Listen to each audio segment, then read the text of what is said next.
So I want you to think about how much thought you put into that first consultation, making a really great impression, building trust fast. Most of you don't put nearly that much thought into the last conversation of the client relationship. But that's actually the moment that decides whether this person becomes a 5-star review, a referral machine for you on an ongoing basis, or just someone who quietly disappears. I'm Sylvia Garibaldi, founder and CEO of a well-established marketing training and done-for-you services company, tailored specifically for the modern legal and financial professional worldwide. While it's taken some trial and error to figure out which methods get the best results for professionals who are looking to grow their practices, fast forward to today, my team and I have nailed down and perfected a process that has helped so many of our clients consistently achieve outstanding results and create a legacy for their practices. I created the Serve First, Sell Later marketing podcast to give you simple, actionable, non-salesy, and results-driven marketing to grow your legal or financial practice like so many of our clients have. If you're a lawyer, mediator, financial, or divorce professional who is looking to become highly visible and wants to create a practice that makes an impact, then you're in the right place. Let's dive in. Hello, everyone, and welcome back to episode 133 of the Serve First, Sell Later marketing podcast. I'm your host, Sylvia Garibaldi.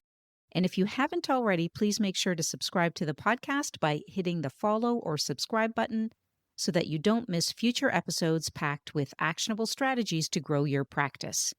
So I want to start today with a very important question, and I want you to actually sit with it for a second before you keep listening. So, why does your entire growth plan depend on referrals? So think about that. Every single client you work with, you close the file, you say goodbye, and then what? Are you back to zero? So you need a brand new stranger to find you, trust you, and hire you all over again, every single time. Now, here's the thing. I talk to many professionals, and almost all of you just accept that as the cost of doing business. So what you do is you pour all your energy into getting better referrals or converting more of them. And so today, I want to challenge you on this because here's what I see over and over. Working with practices just like yours, this isn't just a marketing problem. And it's not just a referral problem, it's also part of your business model problem. So you've built a practice where every client is just a one-time transaction, right? Can you all see where I'm going with this one? So what fixes it is redesigning the model itself. And so we want to make it so that it's not so dependent on constantly winning over new prospects from scratch that then convert into new clients. So that's what I'm walking you through today, how to design a practice around clients who typically don't come back, right? So what needs to happen here? Essentially, you need to build in reasons for people to return to you. You also need services that naturally layer on top of each other and how to turn one great case into your best marketing asset instead of a closed file that you never think again. So today's episode is super important because if you've been listening to this podcast for a while, you know that I've talked a lot about getting referrals to convert. So today I'm going to go one level deeper into why you need referrals to work so hard in the first place and how we can change that. So let's dive right in. Okay, let's talk numbers for a second because I think once you see this math laid out, you're never going to think about your practice in the same way again.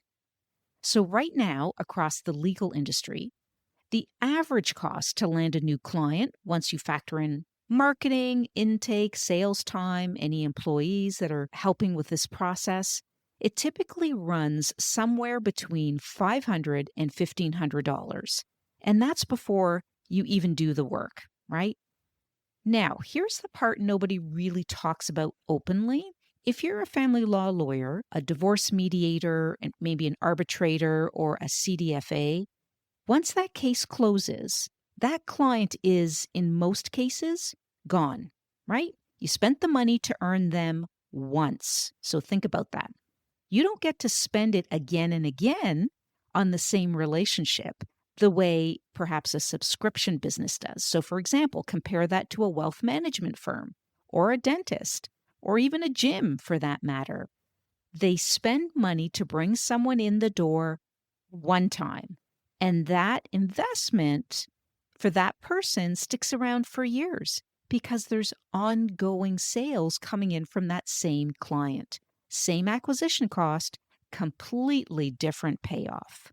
So if this has been keeping you up at night, this episode is very timely, and I want you to really spend some time listening to this episode to figure out how you can take best advantage of this situation. And I'm going to break it down in a lot more detail. But here's the real issue.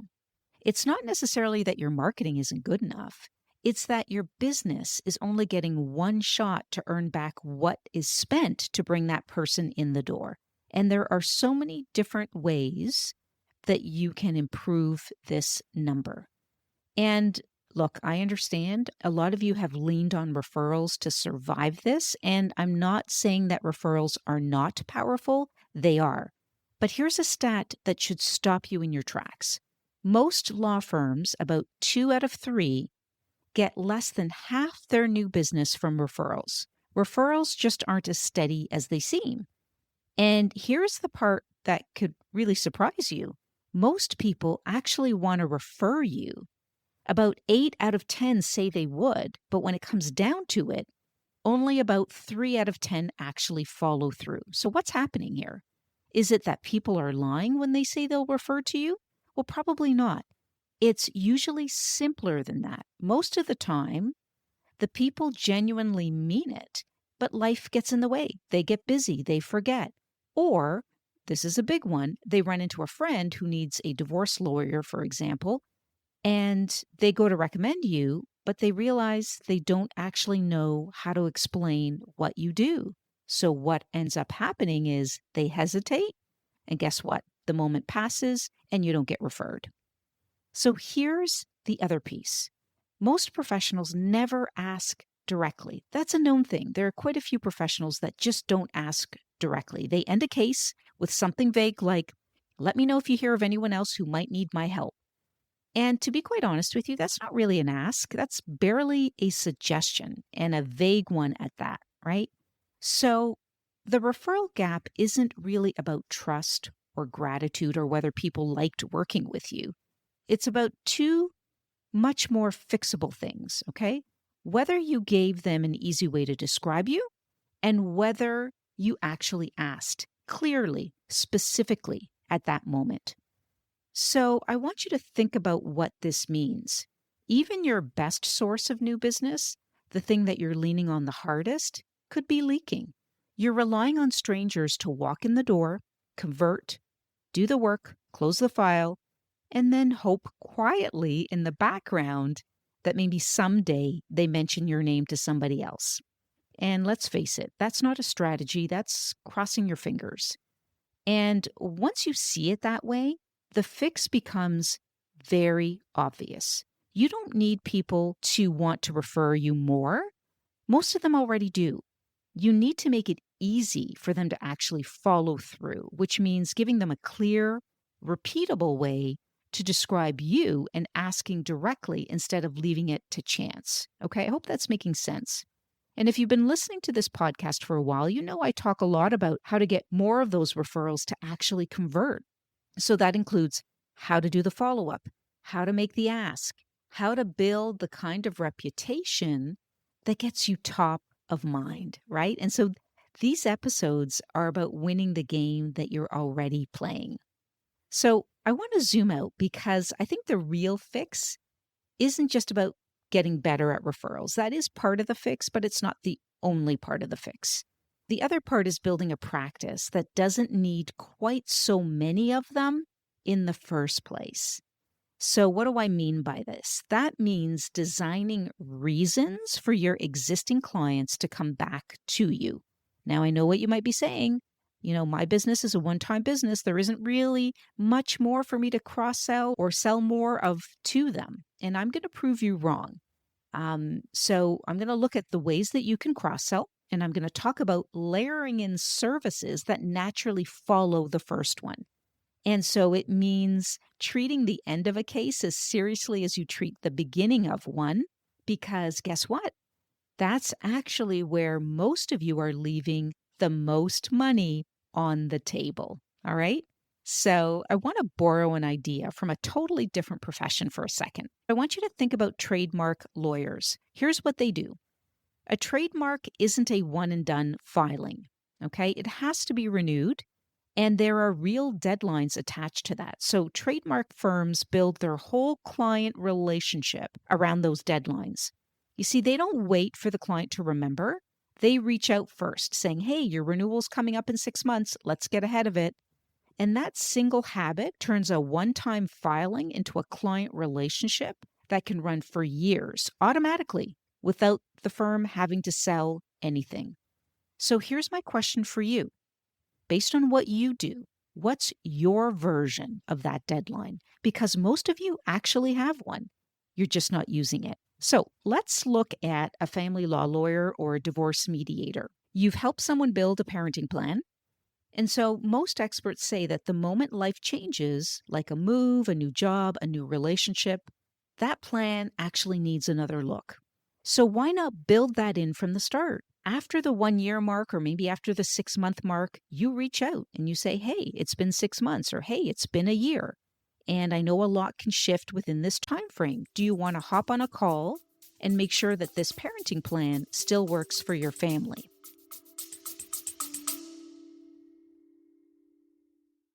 I want to share something with you that I see come up time and time again. Many professionals I speak to know exactly who they want to attract, but where things break down isn't clarity, it's actually implementation. So they're not sure how to translate that into messaging, how to stay visible, or how to turn that visibility into actual client inquiries. So if this sounds familiar, I created a step-by-step guide to help you work right through this.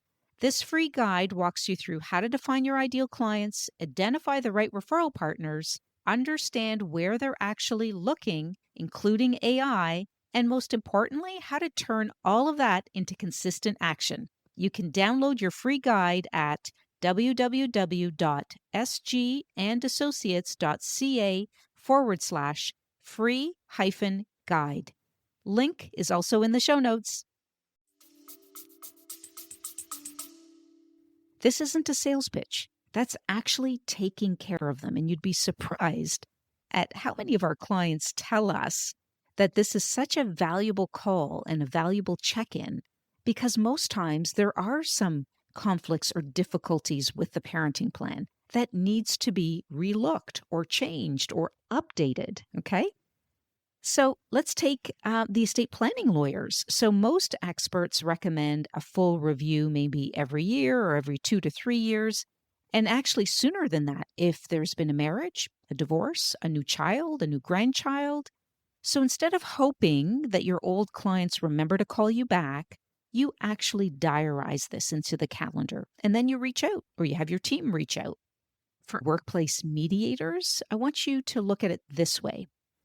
If you helped resolve a conflict inside a company, that's usually not the last conflict that that company will ever have. And you know that, right? We know that as well because we work with many workplace mediators. And so instead of waiting for the next fire, what you do is you check in. You do an annual tune-up or a proactive call before things escalate again. If you're a CDFA, you already know that money situations shift. A remarriage changes beneficiary designations, a new job changes support calculations. So build that check-in around that. So instead of waiting for the client to realize that something's outdated and then they go find someone else to fix it, you should be doing that reach out as a CDFA to do those check-ins. So here's the mindset shift I want you to walk away with. Right now, when a case closes, you could be treating it like a finished file that goes into a drawer, right? And I want you to start treating it like a scheduled relationship, something that you're going to come back to on purpose at a specific point in time, not because you're chasing more work, but because that's genuinely when your clients need you again. And I think that single shift from closed file to next touch point as a mindset shift is one of the easiest ways to stop depending so heavily on cold referrals because you're not waiting for someone new to walk in the door. You're actually just showing up on schedule for the people who already trust you. I hope that's making sense. So let's talk about service layering. And this is the idea of building services next to your core work on purpose instead of treating every single engagement like it's the only thing that person will ever need from you. So I want to start with divorce mediators. Here's a service that you might not be offering yet. So recent surveys show over half of Americans under 45 have actually signed one of these things, and that's a prenup. And a lot of those couples specifically want a collaborative process to get there, not just two lawyers squaring off across a table. And that's exactly the skill you already have. So you already know how to help two people sit down and work out something fair without turning it into a fight. But here's the layering opportunity. Right now, you're probably only getting called in on one end of the relationship, right? After a marriage breaks down. But the exact same skill set that makes you good at divorce mediation is what makes you good at prenup mediation, too. So you're just showing up for half the conversation. Instead, offer prenup mediation. And you've now got a service for couples on the way into a marriage and not just clients on the way out of one. Okay, let's think about estate planning. So, divorce and estate planning are basically neighbors. Every single divorce you touch almost always requires an estate plan update. New beneficiaries, new powers of attorney, new guardianship, decisions, etc., etc. So, if you're a family lawyer or a mediator, you don't have a real active referral relationship with an estate planning lawyer. You are handing that next step over to somebody else. And by the way, that goes both directions. Estate lawyers should be sending you their clients going through a divorce too. And so a two-way relationship or a two-way partnership here like that isn't just good for the client. It's a referral pipeline that runs on autopilot.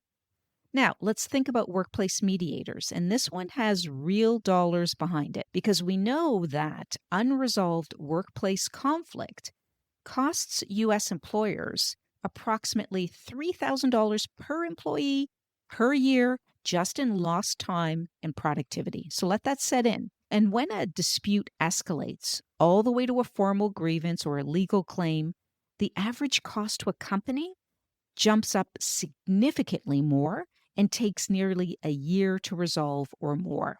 So that's pretty important data.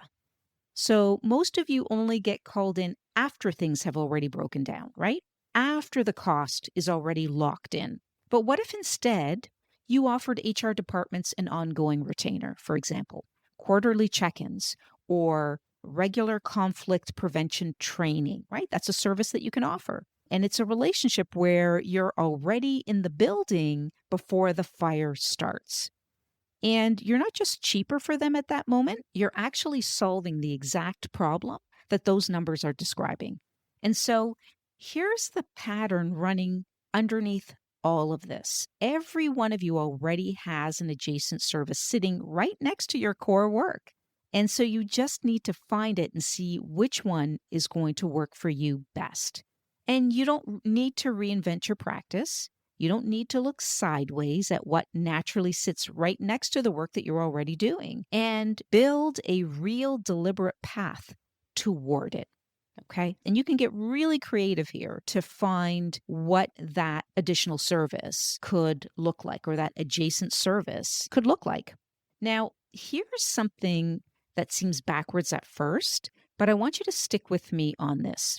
If you run a one-time practice, referrals actually matter more, not less. We know that already.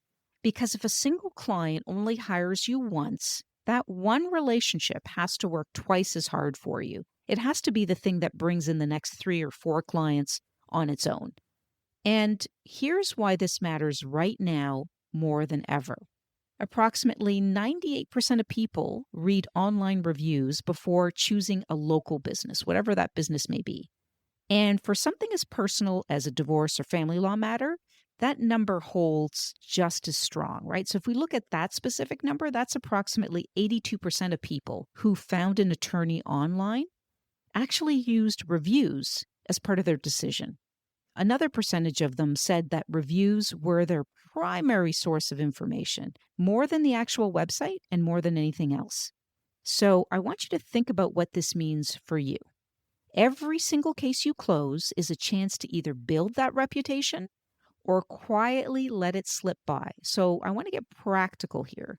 And here are 3 things that you can start doing this week. Number 1, ask for that review the moment the case closes, not weeks later, not months later, as soon as it closes. Actually, you can even ask before the case closes. So here's what you're looking for. As soon as your clients share with you some kind of relief or gratitude, or they say something like, wow, I'm so glad I had you in my corner. This has been so helpful. That's the window. Send the Google Business Profile link directly. Text them, send them an email, call them, tell them you're going to be sending them this. Because the longer you wait, the more that feeling fades and the less likely they're going to actually leave you that review. We see this time and time again. Don't kid yourself. This is an important move. Or maybe your clients want to be anonymous and you don't think that they're going to fill in a Google review. That's okay. Ask them to write a review and have a section on your website for testimonials, and you can just put it there with their initials, or maybe they're just first name and the first initial of their last name. You can keep it anonymous on websites and things like that, but you should have a placeholder for that so that people can see these reviews. Number 2, figure out that natural moment that your client would think of you again and do that reach out. So for example, if you're a CDFA, maybe that's tax season. If you're a divorce mediator, maybe it's around a birthday or the anniversary when that process wrapped up successfully. A short, genuine note, not a pitch, just thinking of you, hoping things are going well. Nice touch point to keep you top of mind. Number 3, treat the ending of a case as carefully as you treated the beginning. This is a very important point. And so let's break this down a little bit more. So I want you to think about how much thought you put into that first consultation, making a really great impression, building trust fast. Most of you don't put nearly that much thought into the last conversation of the client relationship. But that's actually the moment that decides whether this person becomes a 5-star review, a referral machine for you on an ongoing basis, or just someone who quietly disappears. So here's the bottom line. In a one-time practice business like yours, the ending of the relationship matters just as much as the beginning, maybe more, because that ending is your entire marketing plan for the next client walking in the door. Okay, so let's bring this all together into something simple because you know me, I don't want to leave you walking away with this episode with several ideas and 0 action. I want you to actually do something with this before you listen to our next episode. So here are 3 questions, just 3. Grab a pen if you need to. Question 1, what's my natural reactivation trigger? I already talked about this. Is there a real built-in moment when a past client would naturally need you again? Maybe it's a 1-year check-in, an estate plan review. Okay, think about that moment and find that moment. It's probably already sitting right there in your work and you're not using it. Question number 2, what's one adjacent service that my existing clients already need?